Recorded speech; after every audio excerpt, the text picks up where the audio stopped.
Everyone, welcome back to another video of life science zoology. इस video में हम पढ़ने वाले हैं beta oxidation of fatty acids के बारे में। इससे पिछले कुछ वीडियोस में हमने डिस्कस किया है glycolysis, Krebs cycle, oxidative phosphorylation. तो अगर हम beta oxidation of fatty acid की बात करें तो ये कैटाबॉलिक पाथवे है। कैटाबॉलिक पाथवे क्या होता है? मेटाबॉलिक पाथवे से हम डिस्कस कर रहे हैं, जो कि दो तरीके के होते हैं, कैटाबॉलिक पाथवे और एनाबॉलिक पाथवे। कैटाबॉलिक पाथवे जब मॉलिक्यूल का ब्रेकडाउन होता है वो सर्टेन एनर्जी रिलीज होती है in the form of ATP, और एनाबॉलिक पाथवे यहाँ पे मॉलिक्यूल का फॉर्मेशन होता है, एनर्जी हमें देने की जरूरत होती है। अभी तक हमने ग्लाइकोलाइसिस, क्रेब्स साइकिल और ऑक्सीडेटिव फॉस्फोराइलेशन में देखा है कि एनर्जी वहाँ पे रिलीज होती है। It means we are discussing about catabolic pathways जहाँ पे एनर्जी रिलीज होती है। तो जो beta oxidation of fatty acids की हम बात कर रहे हैं वो क्या है? कैटाबॉलिक पाथवे है, एनर्जी यहाँ पे रिलीज होगी ऑक्सीडेशन ऑफ फैटी एसिड। अब बात आती है कि इसे beta oxidation of fatty acid क्यों कहा गया। तो अगर आप स्ट्रक्चर देखें यहाँ पे फैटी एसिड का, तो यहाँ पे जो है फंक्शनल ग्रुप अटैच होता है, ठीक है, और ये लॉन्ग चेन होती है कार्बन और हाइड्रोजन की, ठीक है। तो यहाँ पे आर ग्रुप रिप्रेजेंट किया है और यहाँ पे जो है फंक्शनल ग्रुप अटैच होता है, ठीक है। अगर हम इसको चेन को बनाकर देखें तो ये लॉन्ग चेन होती है कार्बन की और हाइड्रोजन की, ठीक है। यहाँ पे फंक्शनल ग्रुप प्रेजेंट है सॉरी, फंक्शनल ग्रुप्स के पास में जो कार्बन प्रेजेंट है ये अल्फा कार्बन होता है, ठीक है, और अल्फा कार्बन के बाद प्रेजेंट है बीटा कार्बन। अब यहाँ पे क्या होता है, इस चेन का ब्रेकडाउन हो जाता है, ठीक है। बीटा और अल्फा कार्बन के बीच में जो चेन प्रेजेंट है उसका ब्रेकडाउन हो जाता है, तो ये किस में कन्वर्ट हो जाएगी? अल्फा चेन और कार्बन बीटा चेन में। तो इसीलिए इसको beta oxidation of fatty acid कहा गया है, जो कि एक कैटाबॉलिक पाथवे है। अब हम बात करते हैं ट्राइग्लिसराइड। ट्राइग्लिसराइड क्या होते हैं कि यानी कि हमारी बॉडी जो होती है उसमें फैट प्रेजेंट होता है इन द फॉर्म ऑफ, ज़्यादातर ये ट्राइग्लिसराइड के फॉर्म में प्रेजेंट रहेगा। ट्राइग्लिसराइड क्या है? ग्लिसरॉल, जिसमें 3 फैटी एसिड्स प्रेजेंट होते हैं, ठीक है। अब एडिपोज टिश्यू की बात करते हैं। हमारी बॉडी में जो फैट प्रेजेंट होता है ज़्यादातर कहाँ प्रेजेंट होता है? एब्डोमिनल रीजन में, थाई एरिया में, आर्म्स में, ठीक है। वो फैट, ये एडिपोज टिश्यू की अगर हम बात करें तो फैट टिश्यूज होते हैं, फैट सेल्स होते हैं, ठीक है। यानी कि यहाँ पे क्या प्रेजेंट है? ट्राइग्लिसराइड। अगर हम बात करें ट्राइग्लिसराइड की, ये फर्दर ब्रेकडाउन होता है फैटी एसिड और ग्लिसरॉल के अंदर, फैटी एसिड एंड ग्लिसरॉल के अंदर। अब जो ये फैटी एसिड होता है ये क्या करेगा? ये ब्लड स्ट्रीम में एंटर कर जाएगा। ब्लड स्ट्रीम में हमारे ब्लड के अंदर जो होता है एल्ब्यूमिन नाम का प्रोटीन प्रेजेंट होता है, ये उससे जाकर के बाउंड कर जाएगा, अटैच हो जाएगा, एंड देन ये एंटर कर जाएगा सेल के अंदर, ठीक है। जहाँ पे फर्दर इसका प्रोसेस होना है सेल के अंदर ये एंटर कर जाएगा। अभी ये प्रेजेंट है सेल के साइटोप्लाज्म में। साइटोप्लाज्म से ये एंटर करेगा कहाँ पे? माइटोकॉन्ड्रिया के अंदर, ठीक है। माइटोकॉन्ड्रिया जो होता है डबल मेम्ब्रेन होता है, तो दोनों लेयर मेम्ब्रेन को क्रॉस करते हुए पहुंचेगा मैट्रिक्स के अंदर। और जो हम प्रोसेस की बात कर रहे हैं beta oxidation of fatty acid, ये मैट्रिक्स के अंदर ये प्रोसेस होने वाला है, ठीक है। तो इस तरीके से ये होगा। अब ऑक्सीडेशन की अगर हम बात करें, ऑक्सीडेशन ऑफ फैटी एसिड, ये 3 स्टेप में होता है बेसिकली। कौन कौन से हैं वो step? Transport from adipose tissue to target cell, ठीक है। एडिपोज टिश्यू से कहाँ पे? टारगेट सेल, जहाँ पर वो प्रोसेस होना है, जहाँ पे ऑक्सीडेशन होना है, ठीक है। तो वहाँ से ये ट्रांसफ़र होगा। एडिपोज टिश्यू जो कि क्या है? एक फैट सेल है, ठीक है। Entry into cytoplasm and mitochondria, अभी साइटोप्लाज्म के अंदर एंटर करेगा एंड देन माइटोकॉन्ड्रिया के अंदर एंटर करेगा। थर्ड स्टेप क्या आता है? Oxidative catabolism inside the mitochondrial matrix, जो कि माइटोकॉन्ड्रिया के जो मैट्रिक्स में ये फर्दर प्रोसेस होने वाला है। तो इस प्रोसेस में 3 स्टेप आएंगे। कौन कौन से? Transport from adipose tissue to target cell, entry into cytoplasm and mitochondria, and third one is oxidative catabolism inside the mitochondrial matrix. ये 3 स्टेप में ये प्रोसेस कंप्लीट होगा, तो आप इसको नोट कर लीजिए।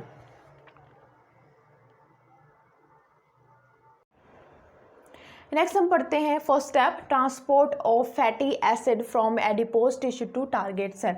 जो एडिपोज टिश्यू होते हैं ये फैट सेल होते हैं। हमारी बॉडी के अंदर फैट जहाँ पे प्रेजेंट होता है, जैसे बेली एरिया, थाई एरिया, आर्म्स में यहाँ पे फैट प्रेजेंट होता है, तो वो क्या होते हैं?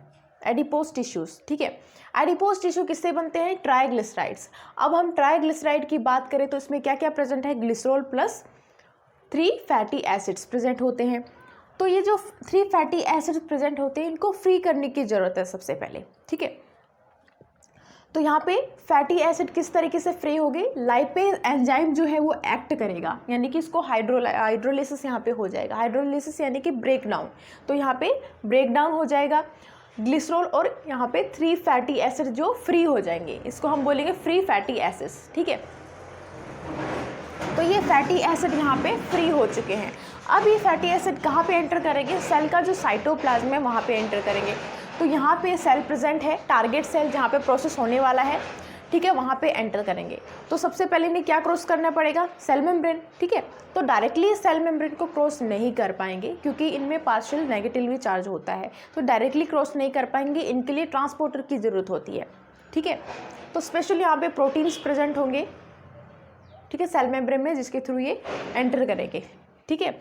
तो किस ट्रांसपोर्टर की तरह, फैटी एसिड ट्रांसपोर्टर प्रेजेंट होंगे जिनके थ्रू ये एंटर करेंगे, फ्री फैटी एसिड सेल के अंदर एंटर करेंगे सेल मेम्ब्रेन को क्रॉस करके। तो यहाँ पे उन्होंने साइटोप्लाज्म में एंटर कर चुके हैं। नेक्स्ट स्टेप क्या होने वाला है, ये माइटोकॉन्ड्रिया में प्रोसेस होगा, माइटोकॉन्ड्रिया की मैट्रिक्स में प्रोसेस होने वाला है। तो डेफिनेटली माइटोकॉन्ड्रिया के अंदर एंटर करेंगे।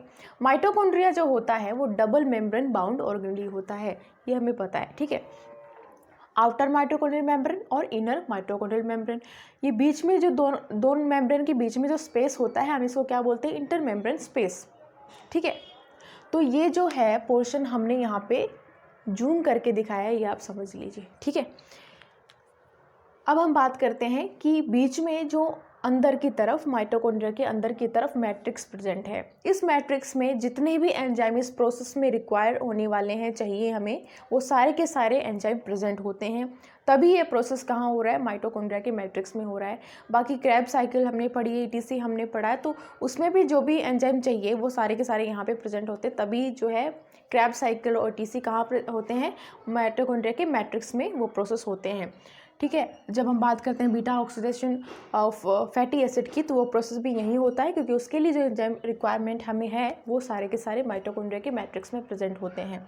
तो माइटोकॉन्ड्रियल मैट्रिक्स जहाँ पे एंजाइम प्रेजेंट होंगे, ठीक है। तो अब फ्री फैटी एसिड जो होते हैं माइटोकॉन्ड्रिया में एंटर करने से पहले उन्हें एक्टिवेटेड होना ज़रूरी होता है, अदरवाइज वो प्रोसेस नहीं हो पाएगा, ठीक है। तो फ्री फैटी एसिड का एक्टिवेशन होना बड़ा ज़रूरी होता है। तो हम सेकंड स्टेप में ये पढ़ेंगे, activation and transport inside target cell mitochondria, यानी कि जो टारगेट सेल होगा उसके माइटोकॉन्ड्रिया के अंदर एंटर करने से पहले फ्री फैटी एसिड को जो है एक्टिवेटेड होना ज़रूरी होता है। तो फ्री फैटी एसिड है ये एक्टिव, यानी कि इसकी एक्टिव फॉर्म क्या होगी, तो फ्री फैटी एसिड जो है उसकी एक्टिव फॉर्म होगी एसाइल कोए, ठीक है। उसकी एक्टिव फॉर्म क्या होगी, एसाइल कोए। तो इस प्रोसेस में, यानी कि जो फ्री फैटी एसिड है जब एसाइल कोए में कन्वर्ट हो रहा है, तो इस प्रोसेस में हमें क्या चाहिए, यहाँ पे acyl CoA synthetase as a enzyme work करेगा, ठीक है। तो फ्री फैटी एसिड जो है वो कन्वर्ट हो जाएंगे एसाइल कोए में, जो कि इसकी एक्टिवेटेड फॉर्म है, ठीक है। और इस प्रोसेस में क्या होगा, जो ATP है, ATP यहाँ पे यूटिलाइज हो रहा है, तो ATP वो है कन्वर्ट हो जाएगा AMP में, ठीक है। और वो पायरुवेट फॉस्फेट यहाँ पे रिलीज हो रहा है, ठीक है। तो ये यहाँ पे प्रोसेस होता है, यानी कि एक्टिवेशन में फ्री फैटी एसिड जो है वो एसाइल को में कन्वर्ट हो जाता है, ठीक है। अब ये प्रोसेस जो होता है वो सेल के कई पार्ट्स में होता है, कौन कौन से, आउटर मेम्ब्रेन ऑफ माइटोकॉन्ड्रिया यहाँ पे भी हो सकता है, एंडोप्लाज्मिक रेटिकुलम में भी होता है और पेरोक्सिसोम में भी होता है, ठीक है। तो सेल की बाकी सेल ऑर्गेनेल्स में भी ये प्रोसेस हो सकता है, ठीक है। अब बात करते हैं, fatty acid activation is essential because without it fatty acid can not be utilise in the mitochondria. अगर डायरेक्टली एंटर कर भी जाए तो भी कोई यूटिलाइज नहीं होगा, फैटी एसिड का प्रोसेस नहीं होगा। तो एंटर करने से पहले, यानी कि फ्री फैटी एसिड का माइटोकॉन्ड्रिया के अंदर एंटर करने से पहले उसका एक्टिवेटेड फॉर्म में आना बहुत ज़्यादा ज़रूरी है, अदरवाइज प्रोसेस जो है प्रोसीड नहीं कर पाएगा, ठीक है। अब यहाँ पे एंटर करने के बाद आगे फर्दर क्या प्रोसेस होता है वो अभी हम पढ़ेंगे, आप इसको नोट डाउन कर लीजिए।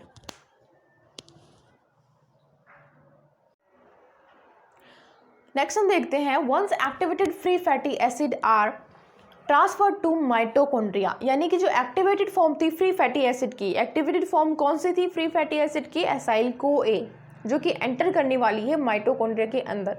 ठीक है, तो साइटोप्लाज्म है, ये मैट्रिक्स है। यहाँ पे हमने जो है माइटोकॉन्ड्रिया को कंसिडर किया हुआ है, ये आउटर मेम्ब्रेन ऑफ माइटोकॉन्ड्रिया, ये inner membrane of the mitochondria, बीच में इंटर मेम्ब्रेन स्पेस प्रेजेंट है। तो जो आउटर मेम्ब्रेन होती है माइटोकॉन्ड्रिया की वो पोरस होती है, पोर्स प्रेजेंट होते हैं उसमें। तो जो एक्टिवेटेड फॉर्म होती है फैटी एसिड की, फ्री फैटी एसिड की, एसाइल CoA, वो एंटर कर जाएगी आउटर मेम्ब्रेन से, जो कि पोरस होती है। इन्हीं पोर्स के थ्रू जो है जो एक्टिवेटेड फॉर्म यानी कि एसाइल CoA वो एंटर करेगा माइटोकॉन्ड्रिया के अंदर। ठीक है, तो पोर्स से वो एंटर कर गया है, यानी कि कहाँ प्रेजेंट है, इंटर मेम्ब्रेन स्पेस के अंदर प्रेजेंट है। जो इनर मेम्ब्रेन होती है माइटोकॉन्ड्रिया की वो पोरस नहीं होती है। ठीक है, पोरस नहीं होती है, बट जो प्रोसेस होने वाला है बीटा ऑक्सीडेशन का वो कहाँ होगा, माइटोकॉन्ड्रिया की मैट्रिक्स में। इट मीन्स एसाइल CoA का एंटर करना जरूरी है मैट्रिक्स के अंदर, क्योंकि यहीं पे वो सारे एंजाइम हैं जो कि रिक्वायरमेंट होते हैं बीटा ऑक्सीडेशन करने के लिए, beta oxidation of fatty acid होने के लिए। तो यहाँ पे एंटर करना है एसाइल CoA को, लेकिन यहाँ पे जो है इनर मेम्ब्रेन पोरस नहीं होती। तो यहाँ पे एक मैकेनिज्म होता है, एक प्रोसेस के थ्रू ये एंटर करेंगे, जिसे हम बोलते हैं कार्निटिन शटल। कार्निटिन शटल जो होता है उसमें बहुत सारे एंजाइम प्रेजेंट होते हैं। तो जो आउटर मेम्ब्रेन होती है माइटोकॉन्ड्रिया की उसमें एक एंजाइम प्रेजेंट है जिसको हम बोलते हैं कार्निटिन पाल्मिटॉइल ट्रांसफेरेज 1, ट्रांसफेरेज 1 है ये। ठीक है, तो अब ये क्या करेगा, ये कार्निटिन मॉलिक्यूल को अटैच कर देगा एसाइल के साथ में। तो एसाइल CoA जो है वो CoA चला जाएगा बाहर, साइटोप्लाज्म में हट जाएगा, उसकी जगह क्या अटैच हो जाएगा, कार्निटिन मॉलिक्यूल। इट मीन्स ये क्या फॉर्मेशन हो गया, acyl carnitine sorry acyl carnitine की फॉर्मेशन यहाँ पे हो गई है। अब यहाँ पे जो इनर मेम्ब्रेन होती है माइटोकॉन्ड्रिया की, वहाँ पे एक एंजाइम प्रेजेंट है जिसको हम बोलते हैं कार्निटिन एसाइल कार्निटिन ट्रांसफेरेज। ठीक है, तो यहाँ पे जो है एसाइल कार्निटिन ट्रांसफेरेज जो कि ट्रांसफ़र करवाएगा एसाइल कार्निटिन को मैट्रिक्स के अंदर। ठीक है, तो यहाँ पे जो है एसाइल कार्निटिन मैट्रिक्स के अंदर एंटर कर चुका है। ठीक है, लेकिन हमने ये भी पढ़ा है कि जो प्रोसेस होना है एक्टिवेटेड फॉर्म जो है फैटी एसिड की वो क्या है, acyl CoA। It means acyl CoA का मैट्रिक्स के अंदर होना जरूरी है, बट यहाँ पे क्या है, acyl carnitine. It means acyl CoA का यहाँ पे होना जरूरी है क्योंकि प्रोसेस होने वाला है ऑक्सीडेशन का। तो एक और एंजाइम यहाँ पे प्रेजेंट होता है इनर मेम्ब्रेन ऑफ माइटोकॉन्ड्रिया, जिसे हम बोलते हैं carnitine palmitoyl transferase 2, transferase 1 and transferase 2। अब ये क्या करेगा, ये जो कार्निटिन मॉलिक्यूल जो कि एसाइल के साथ में अटैच है इसको रिमूव करके वापस से भेज देगा इंटर मेम्ब्रेन स्पेस के अंदर, और कार्निटिन की जगह CoA अटैच हो जाएगा। ठीक है, तो एसाइल CoA है जो वो एंटर कर चुका है मैट्रिक्स के अंदर। ठीक है, और जो कार्निटिन मॉलिक्यूल है वापस से कहाँ पे चला गया है, इंटर मेम्ब्रेन स्पेस के अंदर चला गया है। तो ये प्रोसेस होता है, यानी कि अब जो है ट्रांसफ़र हो गया है, एक्टिव फॉर्म जो होती है फैटी एसिड की वो माइटोकॉन्ड्रिया के अंदर ट्रांसफ़र हो चुकी है। तो इस वीडियो में इतना ही। Thank you so much for watching this video. आगे के स्टेप जो है हम नेक्स्ट वीडियो में पढ़ने वाले हैं।